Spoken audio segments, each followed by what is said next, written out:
Hey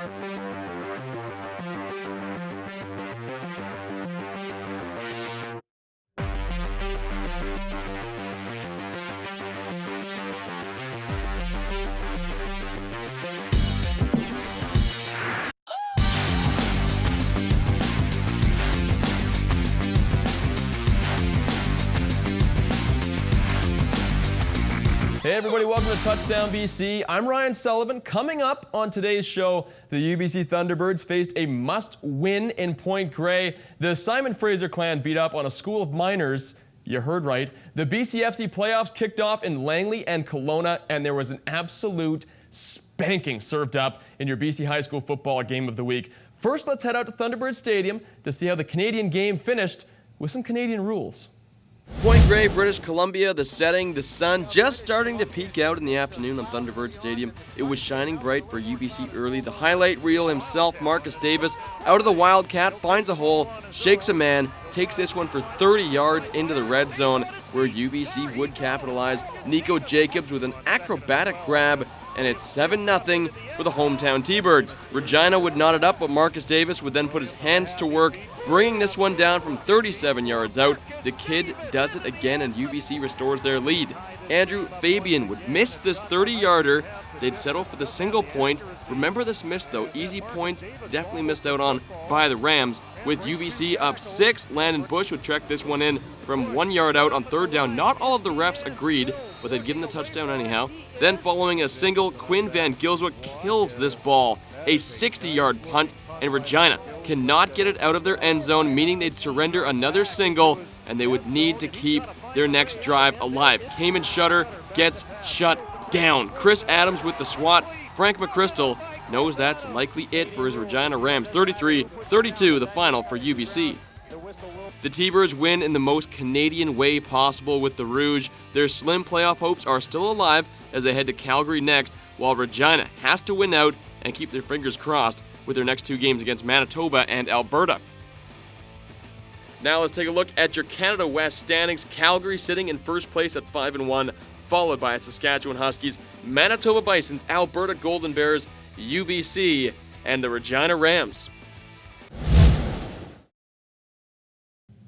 All right, following that 33-32 victory for UBC, they stay alive, and we welcome in our insider, as always, and co-host from Crown Countdown U, which you should be watching if you're not. His name's Andrew Watt. They're probably watching. I think they are. I think they are. Especially with that stern, aggressive look, they're watching. We're still getting paid, right? Yes, we are. Okay, so someone's watching. Yeah, there we go. All right, Andrew, let's start things out with the good. Well, the good on the afternoon was the fact that the UBC Thunderbirds, well, they won a game. They're staying alive in the Canada West playoff hunt. Consistency was the biggest thing for the Thunderbirds, in my opinion, this week. They were able to play consistent throughout the whole game. They played 4 quarters. Carson Williams, it's really unfortunate that Carson Williams is a fifth-year quarterback. I mean, he's really just starting to find his groove, it seems like, and his career is about to end. 63% was his completion record, 256 yards, 3 touchdowns, 68 yards rushing. Carson was fantastic. But you know what we got to get in this week? And we never talk about kickers. Quinn Van Gilswick won this game for the Thunderbirds. I mean, a 59-yard punt with 2 minutes to go in the game was able to seal it for the Thunderbirds because they got the Rouge. Regina wasn't able to get it out of the end zone. They got the Rouge. They went up by 1. Van Gilswick, an All-Canadian last season, has struggled a bit this year. Had a fantastic game, though. 3 out of 4 in his field goals on the day. And then, of course, with that big punt, that got the single point, and that's what won it for the Thunderbirds. So props to a kicker, because you never give kickers props. No. When you're talking about the good, right? He's gotten some props for that name, though. Oh, yeah, absolutely. Quinn Van Gilswick. Yeah. It's like a Batman villain. Ex-soccer player, by the way, who didn't get into football until his teenage years, and now look at him, All-Canadian, and you know, Jim Mullen, he knows his football. He thinks he's got an NFL leg on him. Really? TDBC exclusive. Exclusive. All right, the bad. The bad on the day was and this is just nitpicking a little bit, okay? But 22 seconds left to go in the game, okay? You're up by 1. All you got to do, Regina's got no timeouts left. All you got to do is just use that clock to your advantage and walk away with the victory, right? Well, on 2nd and 7 for the Thunderbirds, Brandon Deschamps gets pushed out of bounds. Now, we can say Patrick McDonald, the defensive halfback for the Regina Rams, might have been able to throw Brandon, but at that point in the game, you don't go out of bounds. If anything, Coach Olsen was probably stressing to the boys, do not go out of bounds right here. Brandon Deschamps goes out of bounds. They end up having to boot it away. Regina got 2 plays in, and that could have gone really horribly bad for the Thunderbirds, but it didn't. They were able to squeak it out. So that's just a small little gripe, a little bad this week. A little bit. Now let's expand that with the ugly. Whew, the ugly. Okay. Well, listen. The Thunderbirds are having a problem when it comes to game day, right? They can't get the fans up there. They got to get something going. Well, they have to get the fans somewhere to park. The parking lot is a disaster right now. It's under construction. No one can park. And here we are in the middle of the football season with basically the only people that use Thunderbird Stadium are the football team. I mean, the soccer teams use them as well, but let's be honest here. They're not drawing like the Thunderbirds are. Justin McIntyre, the brand new GM that's come in for the Thunderbirds, I mean, he's already having a mountain to climb, trying to get people to come out, support this team, get the program back in the conversation for people, and they got nowhere to park. Now, they did supply a parking lot across the way that was supposed to be, for the fans. But, of course, the guy running it couldn't say no to the 70-year-old people that wanted to go to the Botanical Gardens to buy flowers. So that's my gripe right there. That's the ugly UBC administration. You got to get it together. Why are you building a new parking lot in the middle of football season? I mean, I know how grueling the winters can get here in Vancouver. You don't want to be putting construction workers out in that. Come on. You kidding me? You got to be doing that after the football season. That's ugly on the administration's part. Not on the football team, though. So what kind of flowers did you get?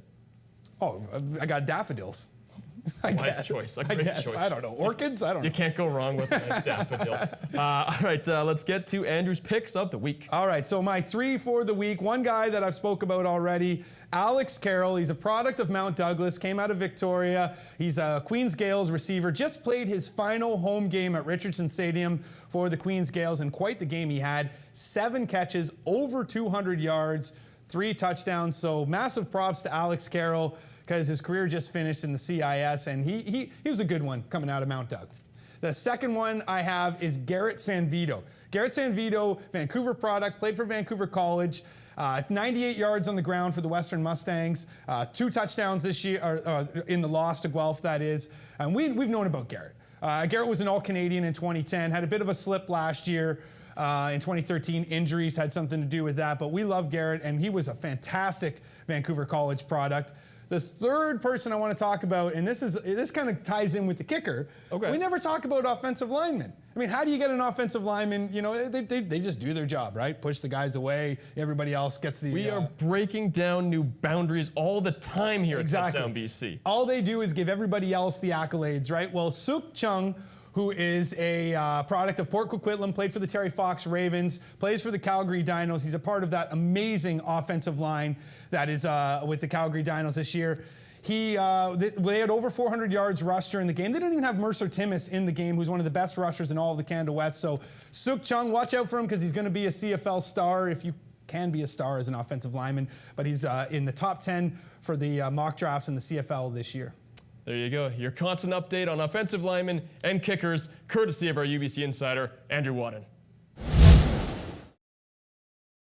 After peeling themselves off the pavement slowly from that Idaho State beatdown, the Simon Fraser clan faced a slightly easier opponent, the South Dakota School of Mines and Technology Hard Rockers.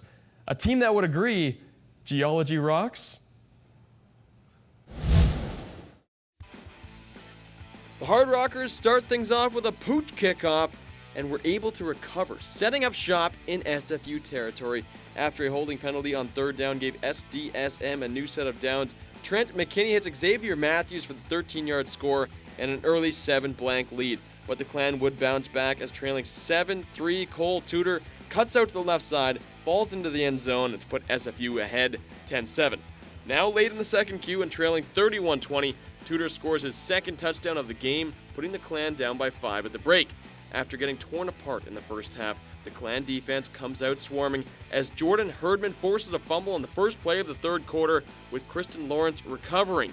The offense picked back up where they left off in the first as Ryan Stanford finds Justin Buren. That's a 6-yard score, giving SFU back the lead 32-31. Herdman again made his presence felt as he shoots into the backfield for the huge sack, SFU rushed for 240 yards after averaging just 61 coming into this game, highlighted by this 31-yard scamper by Steven Spagnuolo. Then on the very next play, Lamar Durant runs this one for 14 yards and a score, putting the Clan up by 8. Now with a score of 46-31 in the fourth, Stanford drops back. He hits Buren, that's his second touchdown of the game. And after trailing 31-20, the Clan score 33 unanswered points to take the win, 53-31. Ryan Stanford had himself a game, 373 yards, 4 touchdowns on the day. SFU now sets up shop for Western Oregon next, while the Hard Rockers take on the very tough Azusa Pacific. All right, let's take a look now at your GNAC standings. Azusa Pacific still sitting comfortably in first place, followed by Humboldt State, Central Washington, Western Oregon, Simon Fraser, South Dakota, and of course, good old Dixie State.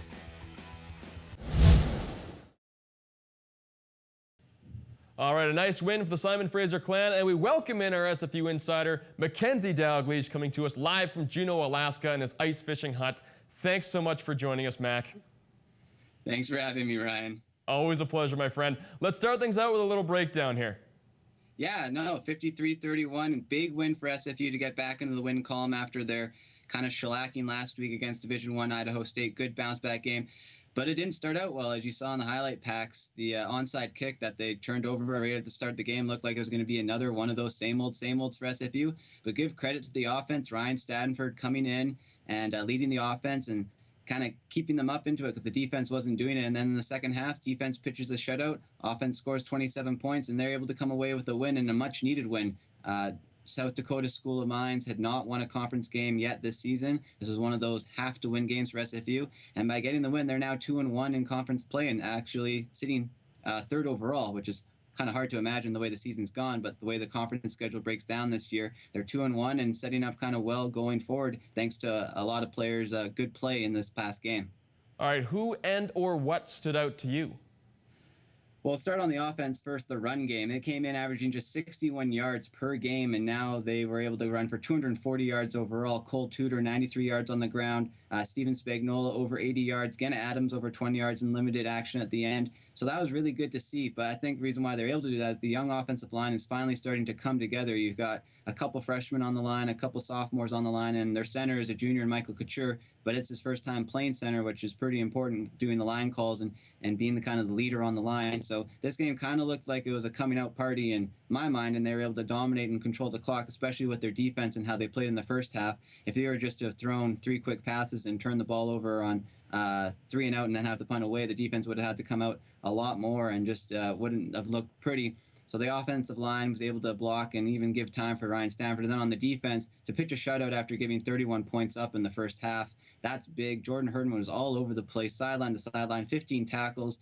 He's putting his name in conference Defensive Player of the Year conversation. He's going to probably break Casey Chin's GNAC record for most tackles in a season.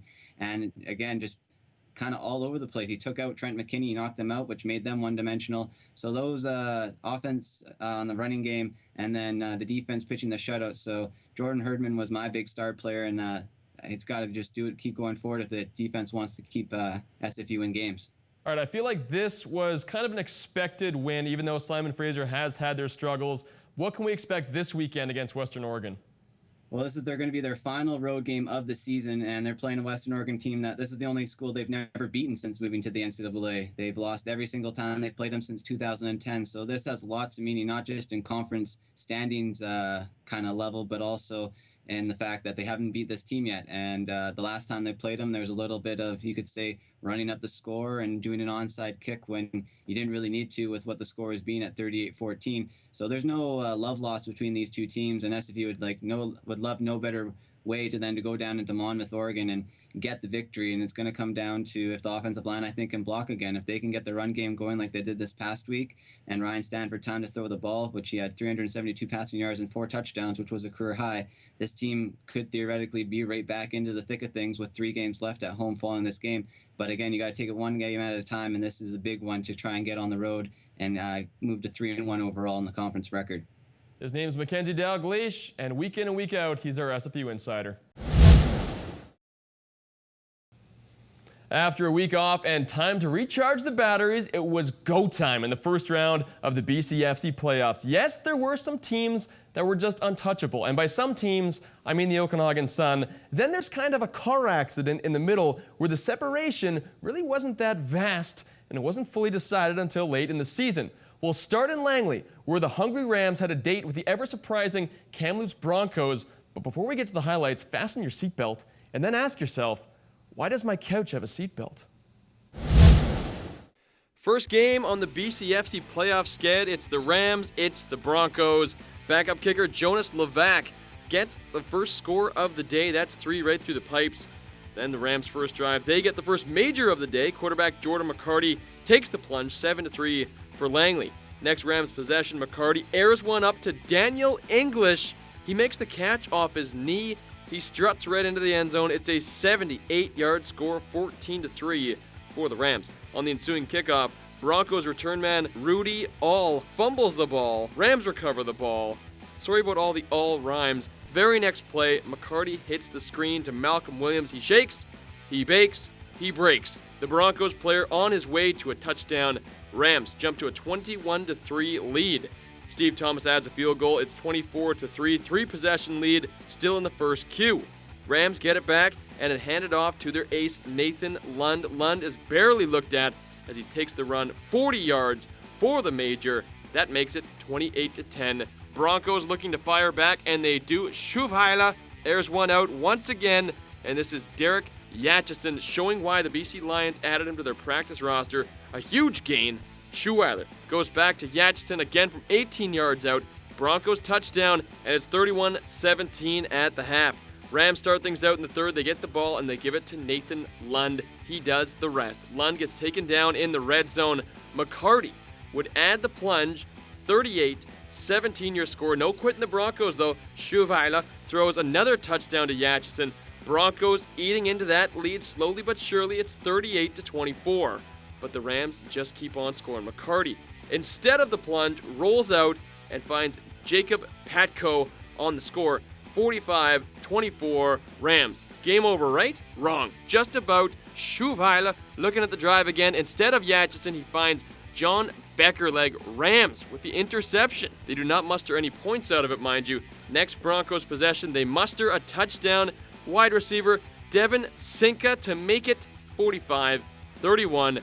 Broncos back in scoring position once again. Shuvhaila looks like he throws it away, but that's Derek Yatchison again at the bottom of the screen to score that major. Then the Broncos set up for 2. Shuvhaila with the pass, hits Zinka on the corner route, and it's 48-39 Rams, a 9-point ball game. Are you kidding me? The next play for the Broncos, a very, very tricky special onside kick. They execute it to absolute perfection. That's Colin Mather with the recovery. He's tackled at the 28, and the Broncos run out of time. They can't convert on that possession, and the Rams run it out. Langley wins 48-46. They move on to the Cullen Cup.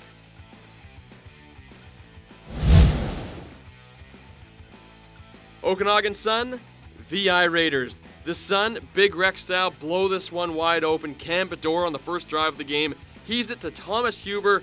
The extra point would get blocked. 6-0 for the Sun. Raiders hoping to start a drive. They stall. Ball is fumbled and picked up by the Suns' Brennan Van Nistelrooy. Okanagan running back Alex Bradley pounds it in on the next play. 13-0. Okay. Nothing going right for the Raiders offense, which is too bad because the sun is rising. Cam Bedore airs it out to Lenore Robinson. Stretches out for the grab and he adds the touchdown. 20-1 for the Sun. Raiders QB Liam O'Brien getting tired of this. He rolls out, he airs one up to Suns Robbie Yochum, BCFC All-Star. He gets the interception. Sun would add a field goal. Thomas Huber with the try. Then on the next Sun possession, it's Bedore on the scramble. He pitches it out to Alex Bradley, and Bradley gets the angle. High steps it the rest of the way. It was 30-8 at the half for the Sun. It only got worse. This game ends 48-16, leaving Okanagan and Langley, and the Okanagan Sun will host the Rams this Sunday. All right, the BCFC playoffs have begun. We're 1 week deep, and we welcome in our BCFC insider, as always, Alex Kerrigan. Can you summarize the first round for us? Oh, man, that was an incredible game played out in Langley. The Kamloops Broncos and the Langley Rams played. and it was amazing. I don't think a lot of people saw this one coming. Langley, of course, winning 48-46. Kamloops put on a fight really quickly. My hat's off to the Kamloops Broncos players. There was maybe a small handful of people who thought that they had a chance in this game, and they really proved that they could compete with the Langley Rams. So my hat's off to you. It was amazing. The Langley Rams played an incredible opening half. They were up by 3 touchdowns at the most, and Duncan Olthius, head coach of the Kamloops Broncos, obviously rallied his guys at halftime and said, hey guys, we're here for a reason. We can hang with these guys, and they did. They did. And the other game, it wasn't as exciting. As expected, though. Yeah, exactly. Okanagan, of course, they're so good at home. They're such a good rushing team. They beat up on the VI Raiders. It was 48-16, the final score there. What really impressed me with Okanagan there is the amount of sacks. They had 7 sacks total. Zach Ironstad himself had 3. And I really thought that they were going to prepare with the running attack and try to shut that down. But of course, when you bring in Liam O'Brien and Marshall Cook, the BCFC all-star quarterback and wide receiver, you're going to need a really good pass defense, and Okanagan showed that they have that. All right, now we have the Langley Rams, we have the Okanagan Sun, 2 powerhouses going toe-to-toe. Cullen Cup set us up. Well, as we said, this is no big surprise. Everybody kind of penciled these guys in for the Cullen Cup right at the start of the year, but Okanagan, they are the premier running team in the BCFC, and from what I saw with Langley, they had a bit of an issue stopping the run against the Kamloops Broncos. Another real quick stat to throw out there, the Langley Rams are 0-3 when playing on natural grass this year. The Apple Bowl is a natural grass stadium. I'm just saying, guys, maybe you want to find a natural grass practice field, but it's a really good matchup. These two are obviously number 1 and 2.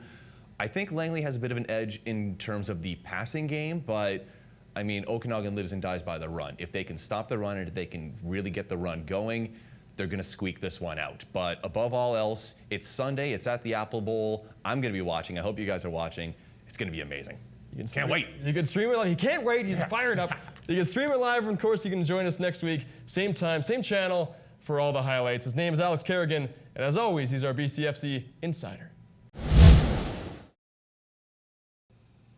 Following last week's AA variety game of the week, we were served up with another AAA variety entree featuring one of the best in the game, the Terry Fox Ravens and the Centennial Centaurs. I know what you're thinking. This should be a blowout. Well, I'll have you know that it was once tied at 0-0. You know, quite honestly, you didn't really want to see the highlights of this one. An absolute drubbing. Terry Fox wins 38-0 over Centennial. Let's check out some of the other scores from around AAA. Kelowna taking one on the chin from St. Thomas More, 49-6. Meanwhile, Vancouver College stumps New West 31-6. Mount Douglas over West Van 34-0. Rutland takes out Mount Boucherie 36-7. And let's check out now your AA scoreboard. Robert Bateman the big win over Earl Marriott 37-0, shutting them out, shutting the door. Meanwhile, Westside over Valley View 38-6. Sentinel takes one on the chin as well from Nanaimo 34-6, the final there. Pitt Meadows losing to Mission 33-13 for the Roadrunners. Argyle stunning John Barsby 13-12, while Sequim beats Mosscrop 28-8. NVSS takes out Kelly Road 28-0, and Duchess Park beats PGSS 21-16. Now let's check out your AAA standings, starting with the Eastern Conference. Terry Fox remains in first place, a perfect 5-0, followed by STM, Lord Tweedser, and Mount Boucherie, Kelowna, WJ Mowat, Centennial, and Rutland. Now let's take a look at your Western Conference. Mount Douglas, the Rams sit in first, undefeated, followed by South Delta, New West, Vancouver College, Belmont, Handsworth, Notre Dame, and the West Vancouver Highlanders. All right, following that beatdown, we welcome in our BC High School football insider from Football BC, as always, Dino Jeremia. Thank you for joining us today. Great to be here. Yeah, great to have you. All right, well, let's start things out with Terry Fox Centennial, 38-0 for the Ravens. Your thoughts? Terry Fox, again, just showing that they are a step above. Physical, and with the talent they have and the depth, they still have a couple of key players out with injury and not back to 100%. So, you know, they're going to be a tough one to beat going down the stretch here. All right, we're a few games in on both sides, AAA and AA. Who stands out so far for you? Well, certainly, as we just mentioned, Terry Fox in the AAA. Going to be tough to see somebody take them down. Obviously, Mount Doug, they still haven't lost. They're trucking along, and they have that winning tradition that they can keep on and hang on with 3 provincial championships. South Delta is the other team that has really looked impressive, beating Vancouver College and really elevating their game. They across the board, line is playing strong. They're physical. They've got the talent at receiver and quarterback to hang with anybody. So that's the next team that I think we're going to hear some more from.